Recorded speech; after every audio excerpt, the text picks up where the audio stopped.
time is now 6:16 and it's time for What's Trending. Researchers have discovered a unique group of communities deep in the Arctic Ocean. Underwater cameras revealed expansive sponge gardens clustered along the ocean floor. Not far from the North Pole, the 300-year-old spongy communities live on extinct underwater volcanoes called seamounts and feed off of the fossilized remains of the extinct ocean life. Researchers first uncovered the sponges beneath the ice during an expedition back in 2016, but the journal Nature Communications published a study detailing the findings on Tuesday. Researchers say the previously unknown ecosystems provide more evidence that sponges can live in unexpected places. Now that's so cool. I am a huge ocean lover, obviously, if you guys listen to me enough. But I think it's so cool. Like, we have so much to uncover in the ocean, and just to see sponges. I didn't even realize sponges were kind of like the crows of the ocean, where they kind of like eat the other dead things. Yeah, I've always thought they were like the cleaning mechanisms of the ocean, but I didn't know it went that far. It's pretty cool to see what you could see like underwater, like all the way down underneath.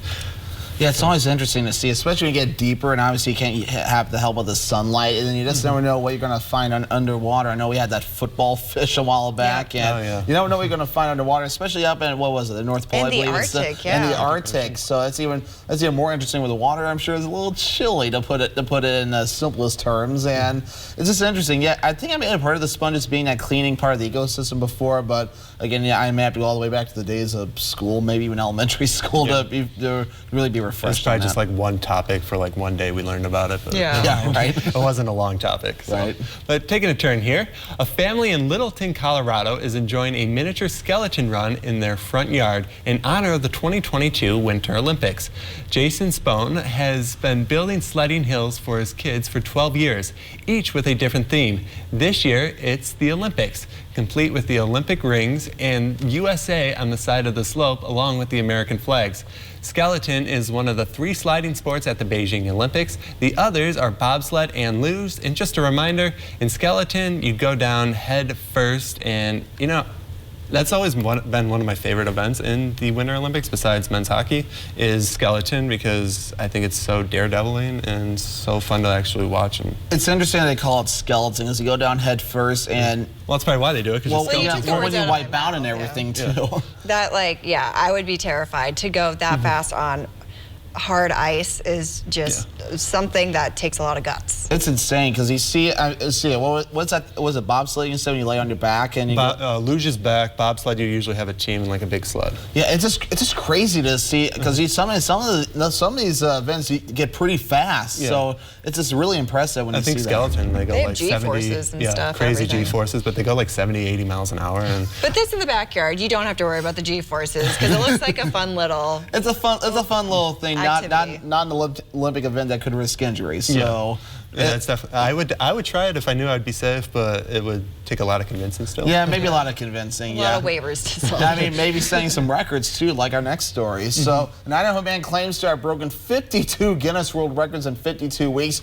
Author, speaker, and entertainer David Rush has made a career of breaking records and uses his fascinating feats to promote STEM education. In a recent YouTube video, Rush said he completed his goal of breaking one world record every single week in 2021, sharing a highlight reel of his bizarre and baffling exploits, such as a speedy chessboard setup, balancing glasses on his mouth, consecutive behind-the-back frisbee catches, eating airborne grapes while juggling while blindfolded, juggling axes for 22 minutes. He's a big fan of juggling, and what he said was the most frustrating attempt of the year, trying to balance 101 toilet paper rolls on his forehead. He eventually got it to work, and Guinness told NPR News they've confirmed 43 of the 52 records so far, and the others are still under review. So fascinating when you really hear that. And honestly, I mean, you're trying to break a world record every week for a year. I mean, that's crazy. I mean, props to him for not only doing it, but also keeping at it too. I mean, it almost reminds me of New Year's resolutions. Once you start something and it's like, I'm tired of this, and you just don't do it anymore, right? Yeah, we were just talking earlier, or just before we came back on, there's probably a record for everything, you name it. You could probably set a record just... A record attempt for attempting records. Yeah, pretty much. Like, I definitely make too many puns in the day. That could probably be a record. Yeah, definitely. My shoe comes untied. If anyone that knows me, my shoe comes untied so often throughout the day. Don't know what yours be. Yeah, or probably being the world's worst meteorologist. Oh my goodness, stop it. You do a great job. I say that jokingly. Kevin and I give each other some grief behind the scenes a lot too. And all right, I gotta give myself at least a little credit though. We hit 4 inches and I said 2 to 4 inches. So I guess You're right in the ballpark. I can flex it actually right on the ballpark too. So I'm very happy about that.